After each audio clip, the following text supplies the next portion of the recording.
PT Harta Jaya Karya Tbk kian serius melebarkan sayap ke sektor energi primer.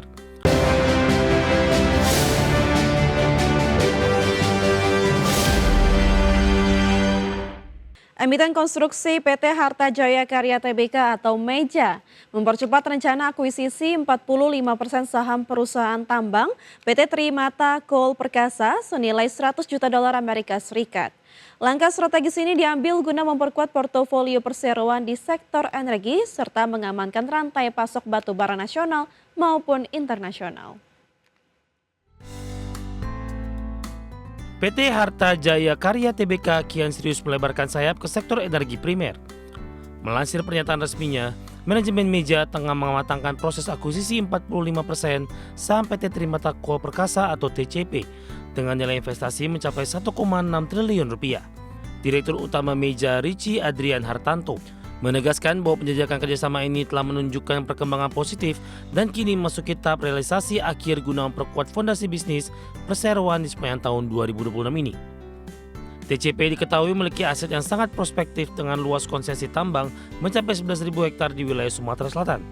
Berdasarkan studi awal, wilayah tersebut memiliki potensi cadangan batubara hingga ratusan juta ton yang siap dikembangkan. Sinergi ini nantinya akan menggabungkan kapabilitas MEJA di bidang konstruksi dengan akses sumber daya energi TCP yang diharapkan dapat menciptakan efisiensi operasional secara signifikan.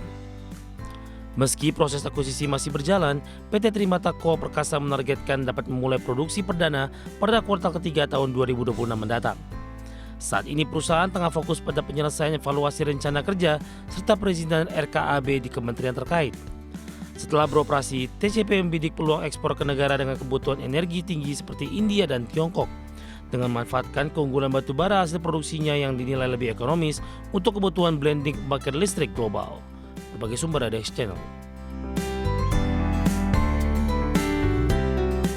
Saat meninjau langsung fasilitas yang beroperasi di Desa Walahar Wetan, Kecamatan Kalibagor, Banyumas, Presiden Prabowo Subianto menilai tempat pengolahan sampah terpadu berbasis edukasi dan lingkungan Kabupaten Banyumas, Jawa Tengah layak menjadi model nasional dalam pengolahan sampah.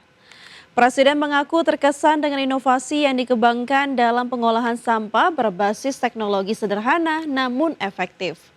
Presiden mengatakan sistem pengolahan sampah di TPST-BLE mengedepankan penggunaan teknologi yang tidak terlalu canggih tapi mampu berjalan efektif karena didukung pemanfaatan produk lokal serta sistem yang terintegrasi dari tingkat rumah tangga hingga kabupaten.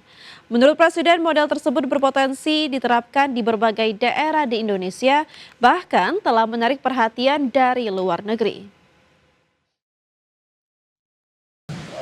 Kita lakukan istilahnya pengolahan sampah dengan menggunakan teknologi yang tidak terlalu canggih tapi efektif, sebagian besar produk lokal dan dalam suatu rangkaian sistem dari rumah tangga sampai ke kabupaten. Jadi ini saya kira sangat efektif ya, menjadi contoh untuk banyak provinsi, banyak kabupaten, bahkan dari negara lain ada yang ke sini. Pengolahan sampah sekarang jadi prioritas nasional. Ya. Dalam 2-3 tahun kita harus. CEO Danantara yang juga Kepala BP BUMN Doni Oskaria menyatakan akan mengevaluasi manajemen PT KAI imbas buntut dari kecelakaan yang melibatkan KA Argo Bromo dengan KRL di Stasiun Bekasi Timur.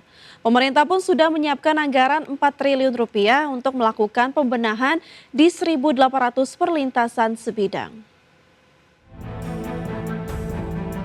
Kepala BP BUMN Doni Oskaria menyatakan pihaknya akan melakukan evaluasi secara menyeluruh terhadap PT Kereta Api Indonesia imbas kecelakaan KA Argo Bromo Anggrek dan KRL di Stasiun Bekasi Timur yang mengakibatkan 15 orang meninggal dunia dan 84 orang mengalami luka-luka.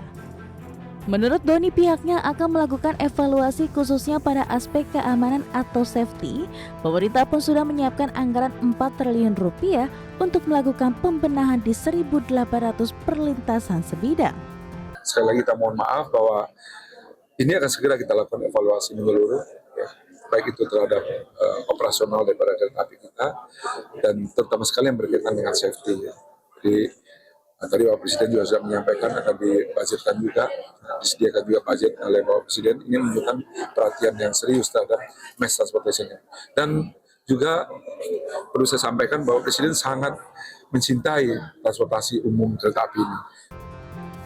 Doni menambahkan evaluasi ini akan dilakukan secepat mungkin agar dapat memberikan ketenangan dan kenyamanan bagi masyarakat yang akan menggunakan transportasi umum seperti kereta api. Dari Jakarta, Riki Anwardi, IDX Channel. PT Krakatau Steel Tbk membukukan pendapatan 262,4 juta dolar Amerika Serikat dan laba bersih 4,6 juta dolar Amerika pada kuartal 1 2026. Kinerja ini didukung efisiensi dan optimalisasi produksi serta menjadi sinyal pemulihan bisnis dan penguatan fundamental keuangan. PT Krakatau Steel Tbk emiten dengan kode saham KRAS membukukan pendapatan sebesar 262,4 juta dolar Amerika pada kuartal 1 2026. Dari capaian tersebut, perseroan mencatat laba bersih 4,6 juta dolar Amerika. Kinerja ini turut menguatkan posisi ekuitas menjadi 745,7 juta dolar Amerika. Penguatan neraca memberikan stabilitas operasional di tengah dinamika pasar. Manajemen menargetkan laba bersih setahun penuh sebesar 129 juta dolar Amerika pada 2026. Target ini menjadi bagian dari strategi penguatan kinerja keuangan perseroan. Capaian kuartal awal menjadi indikasi pemulihan kinerja sekaligus menumbuhkan optimisme di tengah kondisi pasar yang bergejolak. Program efisiensi dinilai memberikan dampak positif terhadap stabilitas keuangan dan operasional. Transformasi perusahaan juga mulai menunjukkan hasil yang stabil. Manajemen menegaskan disiplin pengelolaan biaya tetap menjadi prioritas utama, di mana langkah ini untuk menjaga keberlanjutan kinerja ke depan. Hingga Maret 2026, total produksi mencapai 360.000 ton, di mana pabrik hot strip mill menyumbang 230.000 ton dan cold rolling mill 130.000 ton. Optimalisasi fasilitas menjadi bagian penguatan operasional, di mana perseroan terus mendorong produk baja kompetitif untuk mendukung industri nasional. Tim Liputan IDX Channel. PT Alnusol Tbk mencatatkan laba bersih 190 miliar rupiah pada kuartal 1 2026 didukung pendapatan dan efisiensi operasional. Di mana kinerja ini diiringi penguatan arus kas, posisi kas, dan struktur keuangan sebagai fondasi pertumbuhan berkelanjutan. PT Alnusa Tbk atau emiten berkode saham ELSA membukukan laba bersih 190 miliar rupiah pada kuartal 1 2026. Angka ini naik 2% dibandingkan 187 miliar rupiah pada periode yang sama tahun sebelumnya. Manajemen menilai capaian ini sebagai fondasi awal yang positif, terutama dari sisi efisiensi, operasional, dan disiplin finansial. Pendapatan usaha mencapai 3,6 triliun rupiah, net profit margin meningkat menjadi 5,2%, EBITDA tercatat 423 miliar rupiah atau naik 7% secara tahunan. Kinerja ini mencerminkan operasional yang stabil dan terkendali. Arus kas operasi mencapai 1,04 triliun rupiah, tumbuh 267% secara tahunan. Posisi kas meningkat menjadi 3,39 triliun rupiah atau naik 15%. Penguatan ini menjadi penopang likuiditas perseroan. Segmen distribusi dan logistik energi menyumbang 64% pendapatan, jasa hulu migas terintegrasi 28% dan jasa penunjang migas 8%. Total aset mencapai 18 triliun rupiah dan ekuitas 5,5 triliun rupiah. Kinerja ini menjaga fondasi pertumbuhan yang berkelanjutan. Tim Liputan IDX Channel.